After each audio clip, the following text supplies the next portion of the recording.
Boa noite, irmãos. Maria, está ouvindo aí? Dona Marlene está ouvindo? Tá, não, tem que botar algumas coisas naqueles ouvidos. Nós estamos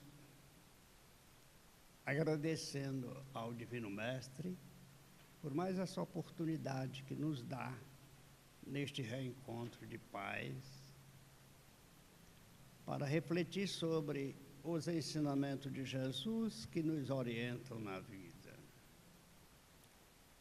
E hoje é um dia especial, porque sendo um dia das crianças, se comemora o Dia das Crianças, é o início da vida para nós aqui na Terra, né? É bem bastante alegre se vivenciar a criança no seu trabalho de aprendizagem, sem a preocupação do acerto, como nós precisamos ter conosco enquanto adultos.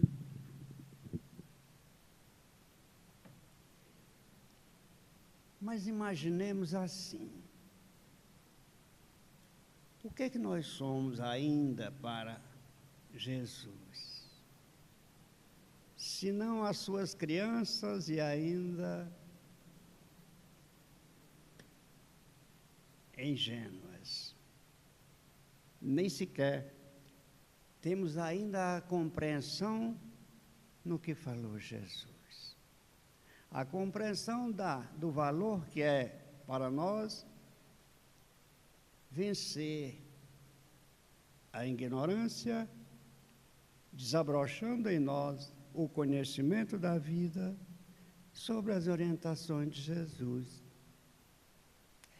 E é interessante essa reflexão, porque parece que nós estamos no mundo por acaso, embora a doutrina espírita nos afirme, nos traz comprovações que não, que nós estamos na vida por necessidade,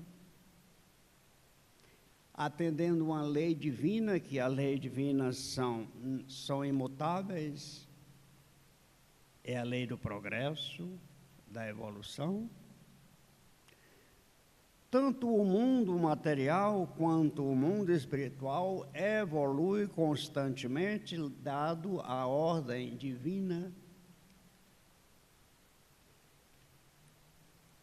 Também a lei de justiça que está em nossa mão, está presente conosco, fazendo com que a gente se cuide um pouco mais, dado o descaso que estamos tendo por nós mesmos, porque ainda não nos conhecemos.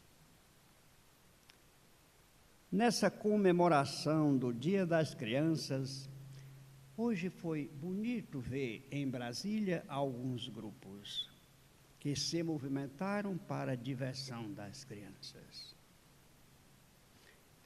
Lá em Aparecida também estavam hoje, muita gente ainda estão muito contentes, porque também hoje é o dia da padroeira do nosso país, a Senhora Aparecida. Quantas pessoas, quantas mil pessoas hoje no Brasil estão em vibração com a Senhora Aparecida, a padroeira do nosso país, Brasil. Também nós estamos alegres, contentes, porque aqui também nós temos um padroeiro. E quem está a representar o padroeiro, que é o Divino Mestre Jesus, para nosso entendimento, é Sebastião, o Mártir.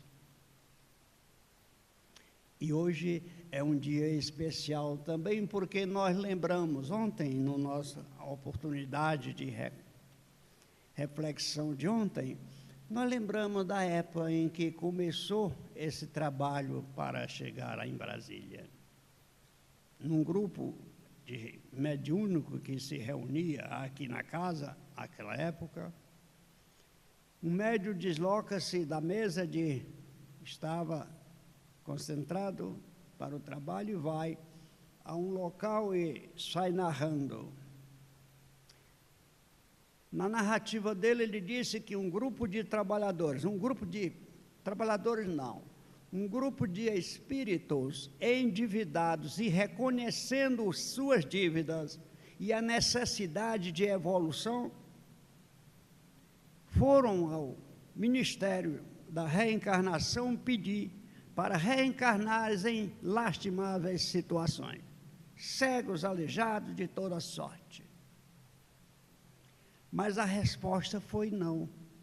Não precisavam fazer isto, porque Sebastião estava montando um grupo aqui. E aí sim, eles poderiam vir, reencarnação sadios, para ajudar a Sebastião na sua empreitada aqui. Sebastião já estava fazendo esse trabalho lá em Goiânia, iniciando, por isso é que de Goiânia veio para cá.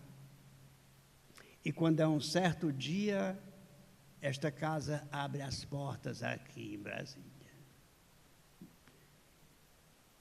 E aqui nós consideramos ser esta casa do nosso caminho, a casa do caminho de cada um de nós.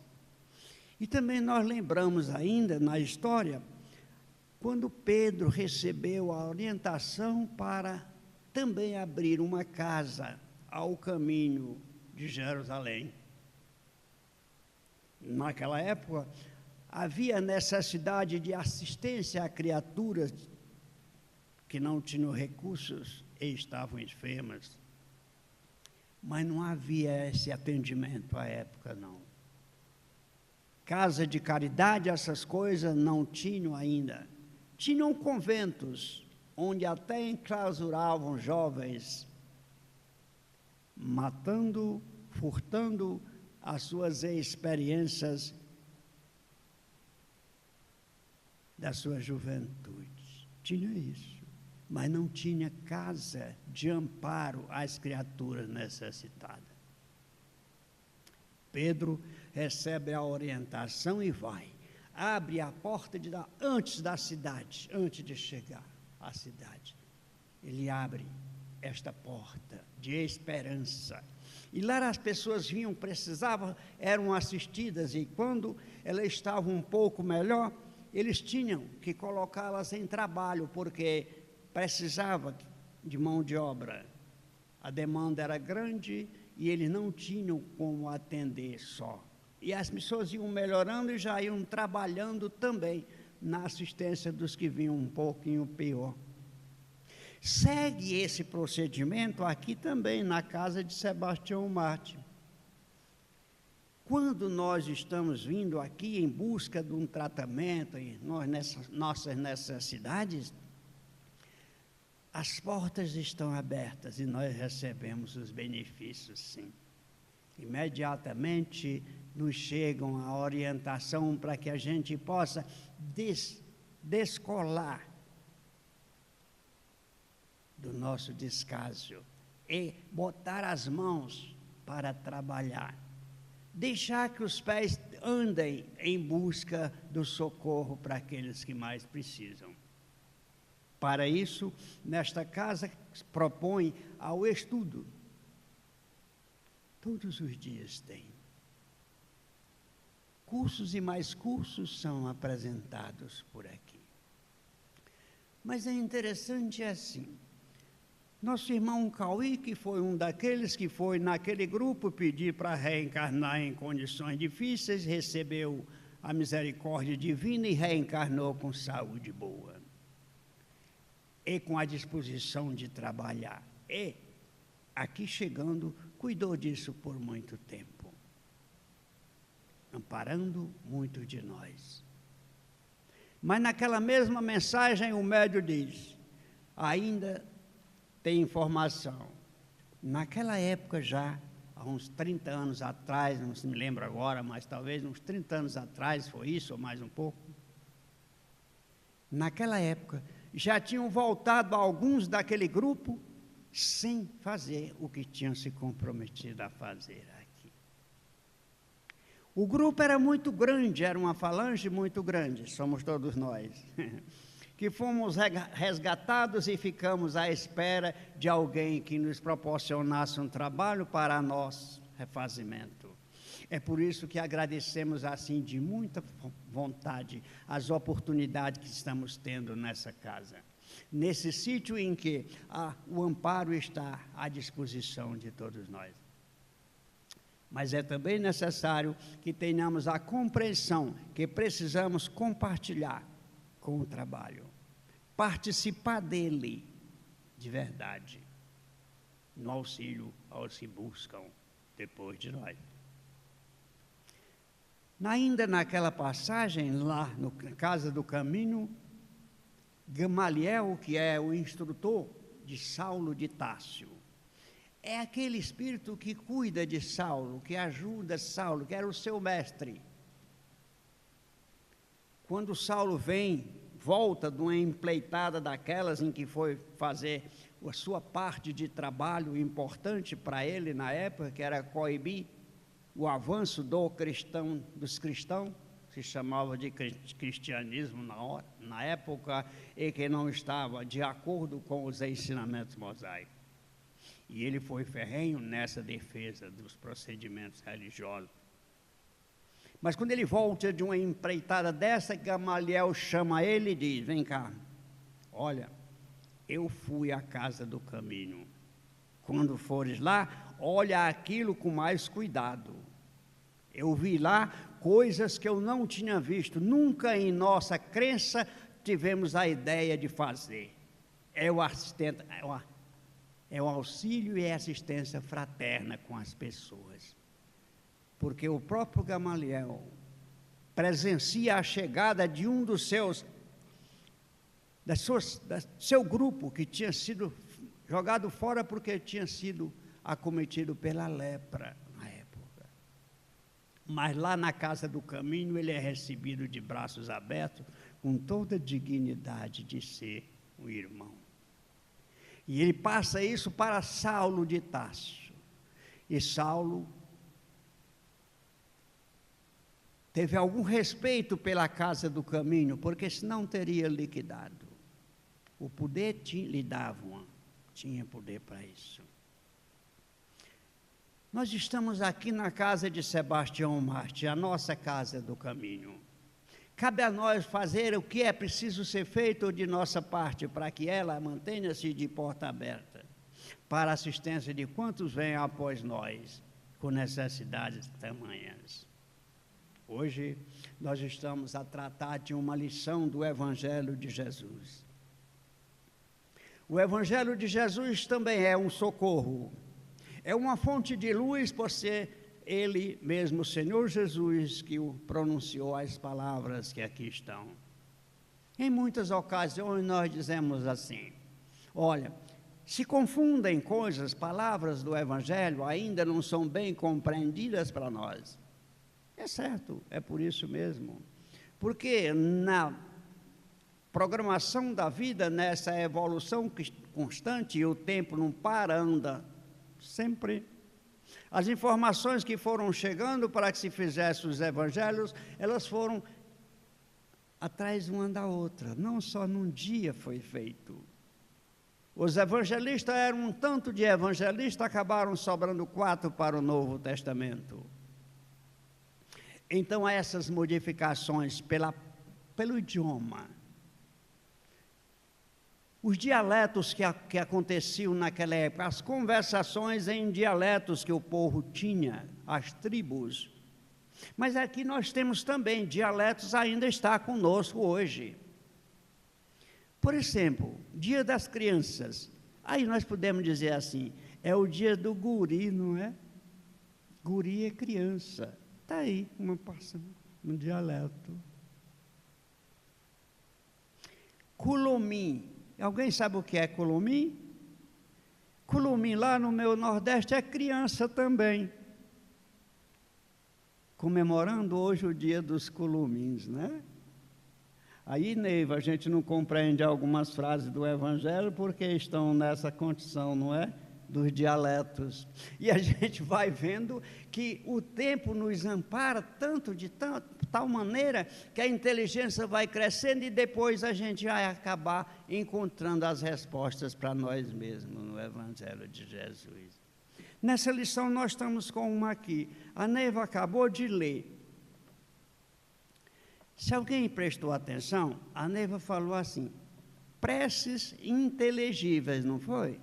É a mesma lição, ela está aqui, no versículo 16 do Evangelho segundo o Espiritismo, só que é uma publicação de lá e outra de cá. Nessa parte que nós vamos trabalhar aí, é a mesma lição, mas ela está aqui assim: preces que se entendam. Olha só, Neivinha. Preces inteligíveis e preces que se entendam. Qual é a diferença, então? Só na colocação das letras, não é? O dizer é o mesmo.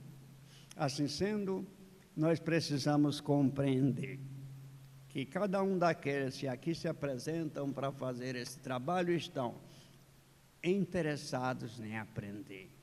Mas é necessário que nós todos tenhamos também um interesse do aprendizado, porque senão a nossa compreensão fica acanhada. E sem a compreensão não é possível se fale para a compreensão dos outros. Diz aqui na lição que se não entendo o que significa as palavras, serei um bárbaro para aqueles a quem falo. Olha que coisa.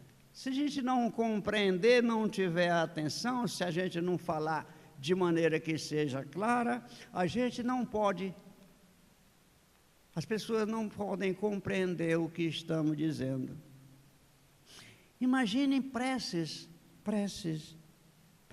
que se entendam. O que seria uma prece que possa se entender? Eu preciso entender o que eu estou precisando em primeira mão. Eu estou precisando entender se o que eu peço a Deus está em poder na mão dEle. Deus pode tudo, é o Senhor da vida. Todo poder tem Deus. Mas há dois limites simples e significativos para nós. Nós temos um material e um espiritual. Convivem juntos, sim. Mas os ensinamentos de Deus, do Pai, do Criador e os que Jesus trouxe para nós, eles são espirituais, são divinos. Daí a Jesus vir falar que não vinha mudar a lei. O que nós pedimos a Deus está no plano material ou no plano espiritual para a nossa necessidade. É uma compreensão, não é? Eu preciso saber disso, senão eu vou pedir a Deus as coisas que não tem lá no mundo espiritual. Eu consigo elas aqui. Então eu posso mudar a frase.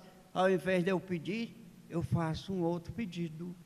Eu peço força, por exemplo, para conseguir aquilo que eu preciso conseguir daqui. É possível receber. Mas se eu não tiver a compreensão disso, fica parecido que é assim, como é dia das crianças, hoje nós vamos falar de novo o que nós falamos ontem. A compreensão nossa está de acordo com o conhecimento que temos de nós mesmos. As crianças, elas têm um tanto de compreensão pelo seu tempo de vida aqui, na matéria. O espírito pode ser antigo, mas ele não pode ultrapassar o limite que ele tem, que é os órgãos físicos da matéria para a sua compreensão. O cérebro, por exemplo.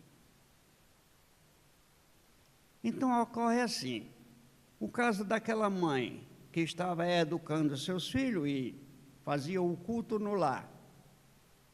E no dia do culto, escolhia um para fazer a prece. Um dos filhos, 2 filhos. Aí, quando ela começou a fazer a prece, e ela leu do Evangelho, e falou, tudo o que se pede na prece, Deus nos dá. Mas aí ela faz o Pai Nosso e pede o pão de cada dia. Quando ela pede o pão de cada dia, o garoto olhou para a menina e disse: por que a mamãe não pede logo o pão do mês inteiro ou do ano, para não ficar pedindo sempre? A menininha olhou para ele e disse: deixa de ser ignorante, tu não está vendo que a gente não tinha onde guardar isso tudo? Pronto. Crianças, coisa de criança, compreensão de criança, né? Ao término do culto, caiu a hora do garoto fazer a prece. Aí, quando ele vai fazer a prece, ele se concentra direitinho, fecha os olhos e fala: Pai, faz com que a capital do Piauí seja São Jerônimo. Olha, aí a mãe: peraí, meu filho, que conversa é essa? Você está pedindo a Deus que a capital do Piauí seja São Jerônimo? Por quê? Porque, mãe, foi isso que eu escrevi na prova. Deu para matar a charada? Ele está na compreensão dele que tudo que se pedir em prece, Deus dá. Então, ele preferia acertar lá na prova dele e pede que fosse a capital trocada. Olha, nós aqui na nossa vivência do dia a dia, a gente também, de vez em quando parece que a gente faz isso. A gente volta, vira criança e pede coisas a Deus, que a Nossa Senhora pede que o filho passe de ano. Olha, Deus, ajuda para o meu filho passar de ano. É bom, né? A mãe fazer isso, está ajudando o filho. E outras coisinhas mais. Mas é bom que nós venhamos a amadurecer as nossas ideias, porque hoje a humanidade já está um tanto amadurecida. 2000 e mais anos de Jesus. O seu ensinamento está vivo em nossa mente? Claro que sim. A prova disso estão as experiências tecnológicas. A medicina está um avanço fantástico que faz coisas agora. Você está se fazendo peça para substituir órgãos humanos nas impressoras que tira xerox. É muito fantástico isso. Você faz uma consulta pelo celular, o médico dentro de uma ambulância. Eu assisti o programa outro dia, ele estava lá na Bahia, houve um acidente grave com uma pessoa, botaram na ambulância, tinha risco de vida. Como fazer? Pega o celular e liga para São Paulo, num laboratório em São Paulo, para dizer o que estava acontecendo, e o diagnóstico sair antes de 2 minutos ou 3, que era o tempo suficiente para salvar a vida daquela criatura. Olha que coisa. E aí nós estamos vendo essas coisas acontecer. Evolução do mundo.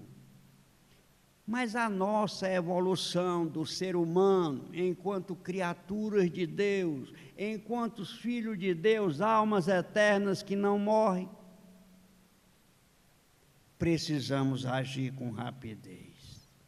Os trabalhos estão aí, o serviço nos aguarda, a humanidade está carente, o povo sofre, nós às vezes sofremos junto, por ignorância nossa.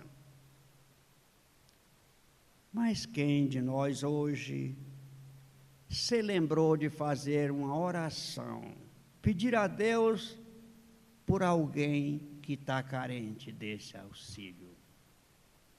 Por exemplo, um presidente que está quase saindo, um senador que precisa de socorro para permanecer no cargo. Homens que trabalham, se esforçam, fazem o trabalho que sabem fazer para ajudar os outros no comando de um país igual ao nosso. Mas nós, aqueles que estamos aqui na retaguarda, somos os cristãos, aqueles que estão rezando, fazendo prece, dirigindo a Deus os nossos pedidos, consciente ou não? Como está o nosso trabalho? imitando aquelas criancinhas que discutem a probabilidade dessas coisinhas na prece, nos ensinamentos de Jesus. Ou nós já estamos adultos, capazes de pensar que a nossa responsabilidade está lá na administração do meu país. O que é que eu posso fazer? O que é que eu estou fazendo? A prece. O poder da prece, ela está no pensamento, a lição nos diz. É com o pensamento que eu tenho que trabalhar os benefícios que eu posso distribuir, aonde eu não posso chegar pessoalmente. Mas ele chega, se eu dirigir certo, se eu indicar com o caminho certo, se eu falar as palavras que são precisas falar, que haja compreensão daqueles que estão aqui me ouvindo para levá-la aonde seja preciso, onde estiver a necessidade lá. É o trabalho do cristão, é o trabalho do espírita, é o trabalho nosso. A casa de Sebastião Marte é o caminho, é a casa do nosso caminho, é aquela que nos abriga sempre, está à disposição para nos assistir. Os cursos, as informações, os trabalhos que ela desenvolve, todos eles estão esperando por nós. Mas hoje, nós estamos aqui com a casa bastante cheia de espíritos desencarnados, desprovidos dessa roupagem mais grosseira que nós estamos usando agora. Mas e cadê os encarnados que precisavam estar aqui para prestar o seu serviço, o auxílio? Vamos orar com cada um desses aqui, sair em trabalho? A pergunta fica, Neiva, para nós, cada um de nós, no nosso sono, para que a gente possa sair dizendo para aqueles irmãos, meus irmãos, vamos fazer mais.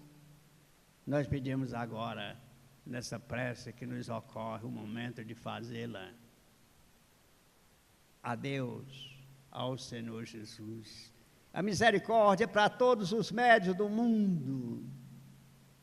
Todos nós somos médios, mas os médios que estão em trabalho no mundo, os médios que se dedicam, que se dispõem a servir Jesus, nas casas espíritas, nas igrejas, sorte, nos movimentos que hoje se reúnem por um mundo afora, estamos pedindo ao Senhor Jesus força para eles e compreensão, para que cada um deles possa, através do pensamento, modificar, dentro da necessidade que precisa ser modificado, a desordem do mundo. Muito obrigado. Um bom trabalho.